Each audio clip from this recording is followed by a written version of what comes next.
July. Anyway, so yun nga, kasi di ba sinasabi din guys ng mga tao na scripted daw yung PBB. Tapos is it true na when you come in, sasabihin sa'yo, oh, ikaw maging mean girl ka, or ikaw Hindi, uy! Okay, tapos another one is that, also syempre before you come in, you, parang nire-ready nyo na yung sarili nyo on how you will present kasi to the public.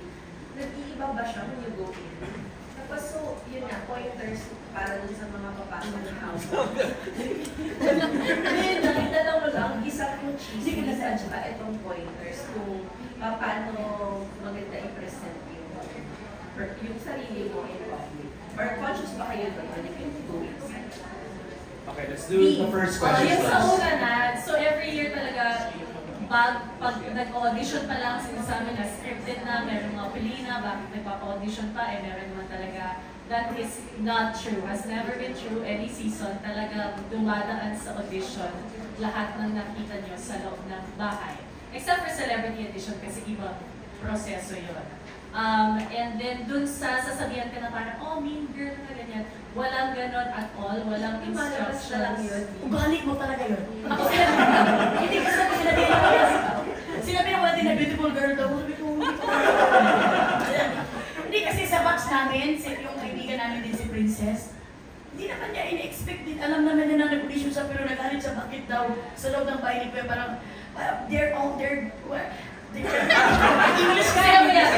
Bisaya. Sabi niya parang pinilalaruan daw kami. Sabi niya, so nag-forced eviction, voluntary eviction siya sa sarili niya, na-realize niya. So, wala talaga kung ano yung ugali mo talaga. Kung ano yung ugali mo, makikita mo rin parang, ganito pala ako pag may mga problema, pag may pressure. Makikilala mo din ang sarili mo dito, sa loob ng bahay. Pwede ba, TV? Yes, Alexa. Ano sabi pa si Giz? Ay, ito pa doon. Hindi, walang sinasabing gano'n. I think ang interesting din sa Big Brother lagi, and sinabi na to ni Direk Lauren kanina, pwedeng may pag-audition na kala mo lakas ng dating, ganito, ganyan, matapang, pero pag na-mix na dun sa ibang tao, biglang medyo mas tipiklog, medyo ano talaga yung nag-iiba, so you can't tell. But short answer is no, never sinasabihin ng isang housemate na parang, oh, dapat, ikaw, pwede ko lang. Ikaw, wala rin. And so, any inputs? I have to agree kasi naalala ko nung pumasok na ako, medyo may konting inis. Actually, hindi konting inis, medyo inis ako ng time na yun pumasok ako. So, hindi mo rin talaga siya mapipigilan. Totoo yung sinabi nila, lalabas at lalabas yung tuloy mo kahit. No matter how much you filter yourself after 2 or 3 days, yun na. Kasi totoo yun, magiging tahanan mo na to. Hindi lang siya bahay, magiging tahanan mo na. Yung mga housemates, unti-unti mo na ma-realize na parang kapatid ko na to, parang naging pamilya ko na sila. And then when that happens, yung ugali mo talaga lumalabas. Doon lumalabas kung indinero ka, kung medyo insecure ka, lalabas talaga siya. Parang sa una siguro you can fake it, you can conceal it, no? Exactly. I mean, I'm sure all of you have experienced that. Yes, Put a front, nagkita muna ako. Pero after a few days, wala kapapagod ka eh. Lalabas at lasas. I want to answer you one muna. Is it scripted? Never po siya naging scripted ang Pinoy Big Brother. Pero kasi you go through a series of auditions, maraming layers of interviews. So actually dito nga wala kaming scriptwriter. Meron po tayong story editor. Kasi never gumagawa ng script ang PBB. So, yung mga story editors natin, tinatanong yung housemate, sino ba ang bubog mo sa buhay, ano ba? At yun yung ginagamit para i-present na, tapos bahala ka na sa loob kung paano ka mag-react. So that's how PBB generally works dito sa ating tahanan. And also, the pointers. Ito rin sinabi ni MJ nga na kahit anong best foot forward mo, kalaunan, nawawala, nabubura eh. Kasi even yung mga cameras, hindi ka na naging conscious sa kanila. Nagiging parte na siya ng every single life mo. Tapos, kasi totoo na yun. Minsan, napapagod ka na magdamit, di ba? Mag-swimsuit sa loob, maligo, ayaw mo na.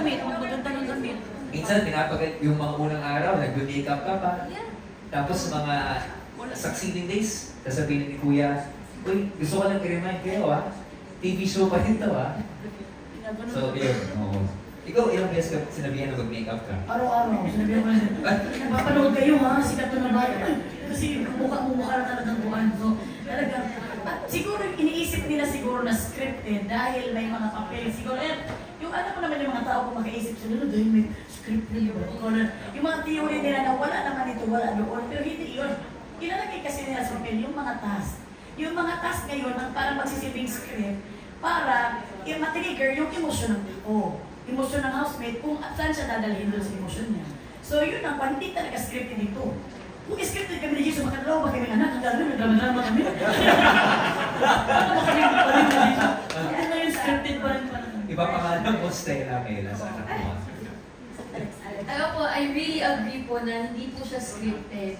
Actually, nung batch po namin, kagaya po na sabi na you wanna try to portray a certain persona, ganun po yung ginawa ko. Sabi ko, gusto ko maging, because I am a strong independent woman, gusto ko ipakita yun na strong ako. Ay wala, iyak nang iyak sa loob.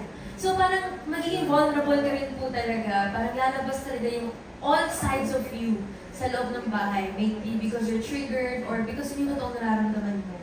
And during the first few weeks of me inside, nalaman ko po paglabas na ang daming may ayaw sa akin kasi hindi nila maintindihan yung personality ko. Tapos, as the days went by, yun po, lumabas talaga yung totoong ako na si Alexa lang to. Tapos, doon po talaga ikaw makikilala ng mga tao. So, imposible po talagang maging fake. As a matter of fact, bago po ako pumasok, Ma'am Cory asked me, as a celebrity edition, na, Alexa, this is make or break for you. Are you willing to risk it? Kasi pwedeng mahalin ka o pwedeng ayawan ka ng tao. So, kumpiyansa mo na lang po sa sarili mo kung mabait kaya akong tao. Kaya hindi ko kaya magpanggap ng 2 buwan. Yun po yung magiging tool mo talaga to get out every day. Okay. At dun sa ibang guys, like yung kay Alexa, meron ba kayong pointers on how to best present oneself as a housemate pag nasa loob natin? I think mahirap kasi yung magpapasok ka as a housemate tapos iisipin mo, how do I best present myself? Parang it's kind of hard. Although pinapakilala namin ang bawat housemate na may moniker na or parang may tag tulad ng ginawa natin dito, hindi naman yun nagde-describe ng kabuuan ng housemate na yun kasi ang dami pang pwedeng mangyari. And no matter how many interviews yung gawin sa'yo bago ka pumasok ng bahay, kapag naharap ka sa isang task, kapag bigla kang na-in-love sa loob, kapag na-stress ka, kapag na-trigger yung anxiety mo or whatever it is, meron at merong bago na nalalabas. Kasi nga, no one has ever been in that situation na maging housemate until you become housemate. Nobody knows what it feels like. So, there's something in that person na lalabas at lalabas. So, no need to present kasi yun na yun, as is. Thank you guys. Thank you, Maria. We're down to our last 3. Last 3 questions. Okay. Kasi magkasara tayo, patayin tayo ng ilaw ng kuya. Ito ang ultimate boy magnet ng PUC. Dahil iba ko di si Albert Abilino. Wrong moniker. Wait, wrong moniker. Alam mo anong moniker niya? Ang nagkaroon ng ex na Big 4. Oy, hindi! Charot lang yun! Wait lang, anong season? Uy, joke lang yun. Isa lang yung story to tell. Ay, celebrity season. Uy, nakuloy. Alam ni Vix lahat, oh. Ang ex ng isa sa mga naging... Ay, hindi. Go, Albert. Sige. Okay, sige. Hey, mabuhay. So, nabawasan kasi Ay, mas kamiksin eh. Ayan, okay. Okay. Ayan. Hey, mabuhay. Congratulations. Sino yan? Ikaw kami ang press ngayon sa'yo. Ayun. May thanks sa support sa Peba Mar. Of course, naman thank you din para sa support mo sa akin. Yeah. So, my question first is for Alexa.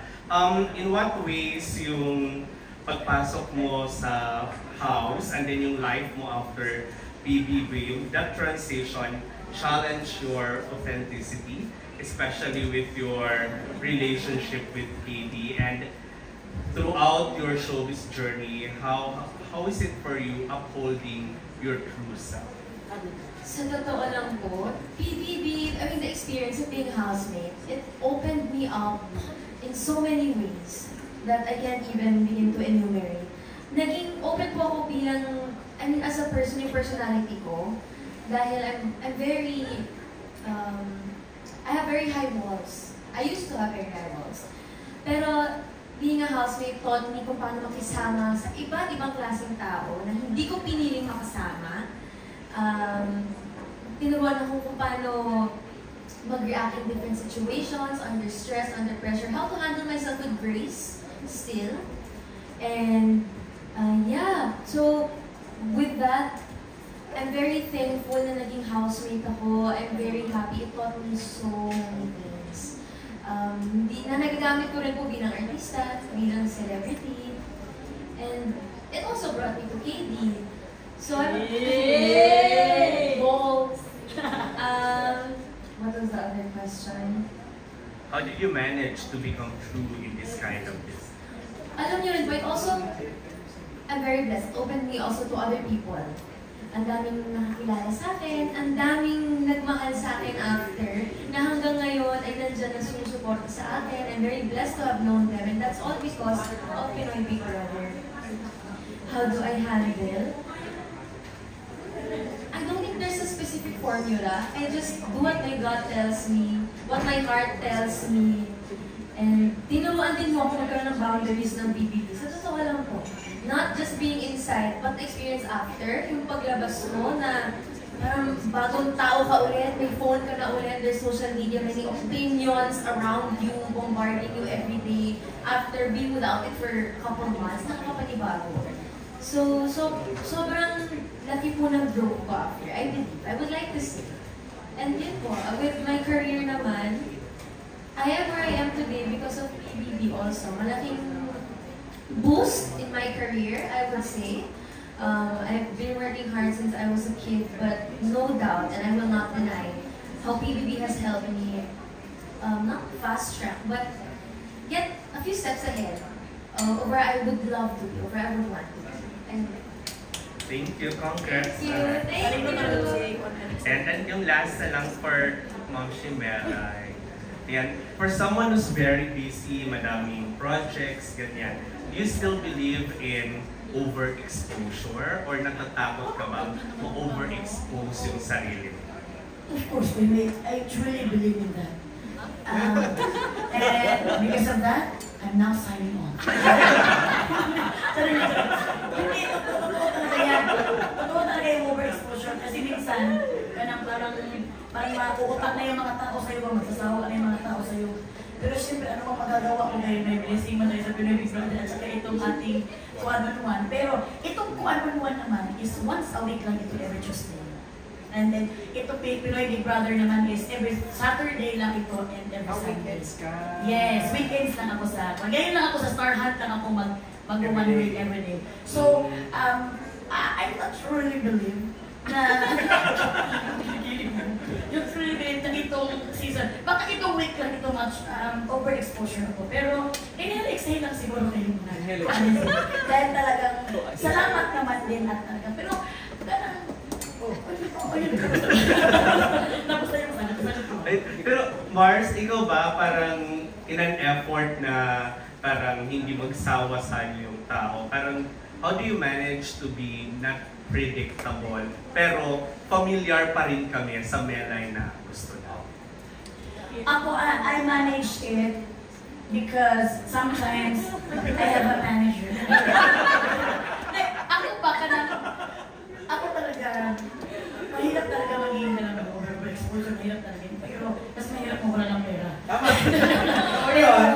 Pero talaga, hindi ko naman, ako siguro, masasabi ko, si Lord talaga ang may hawak nito aking kapalaran ng buhay dito sa show business. Kasi, hindi ko naman alam kung ma-predictable ba ako or ayaw niya ba sa aking paningin. Kung ayaw niya naman pagdating ng panahon, ang wholeheartedly hug ko naman ito. At saka, kasi hindi naman ako artista, hindi naman ako anak ni Lord. So, pwede na naman ibigay sa iba. So ako naman, I'm very open to that kung hindi ka na visible, kung visible ka pa ba, okay lang, kasi yan talaga ang pagdadaanan mo. So no problem ako.